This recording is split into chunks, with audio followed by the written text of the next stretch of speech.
آيات السكينة بصوت القارئ رعد الكردي. وتحفهم الملائكة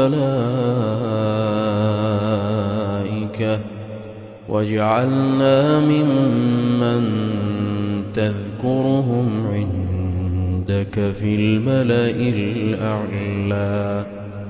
بسم الله الرحمن الرحيم. الحمد لله رب العالمين الرحمن الرحيم مالك يوم الدين. إياك نعبد وإياك نستعين. اهدنا الصراط المستقيم صراط الذين أنعمت عليهم غير المغضوب عليهم ولا الضالين.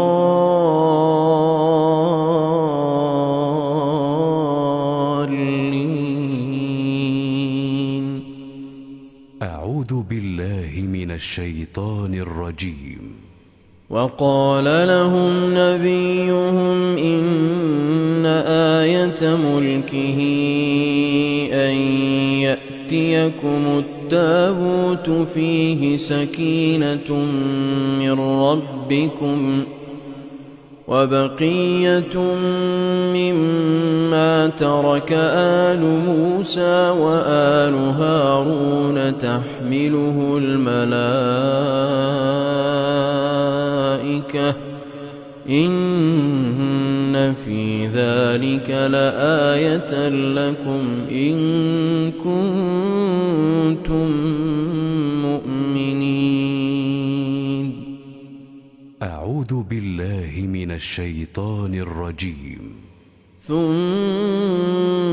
أنزل الله سكينته على رسوله وعلى المؤمنين وأنزل جنودا لم تروها وعذب الذين كفروا وذلك جزاء الكافرين. أعوذ بالله من الشيطان الرجيم. إلا تنصروه فقد نصره الله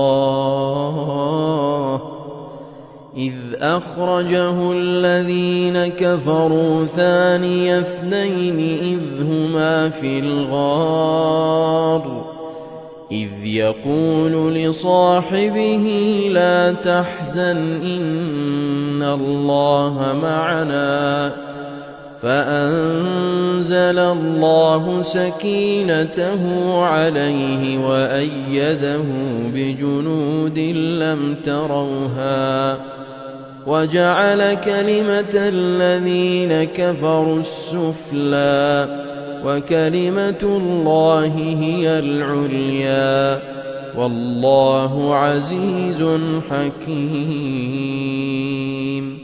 أعوذ بالله من الشيطان الرجيم. الذين آمنوا وتطمئن قلوبهم بذكر الله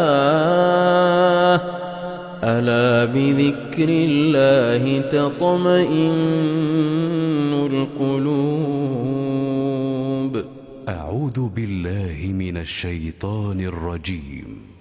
هو الذي أنزل السكينة في قلوب المؤمنين ليزدادوا إيمانا مع إيمانهم ولله جنود السماوات والأرض وكان الله عليما حكيما. أعوذ بالله من الشيطان الرجيم. لقد رضي الله عن المؤمنين إذ يبايعونك تحت الشجرة فعلم ما في قلوبهم فأنزل السكينة عليهم وأثابهم فتحا قريبا. أعوذ بالله من الشيطان الرجيم. إذ جعل الذين كفروا في قلوبهم الحمية حمية الجاهلية فأنزل الله سكينته على رسوله وعلى المؤمنين وألزمهم كلمة التقوى وكانوا أحق بها وأهلها وكان الله بكل شيء عليما.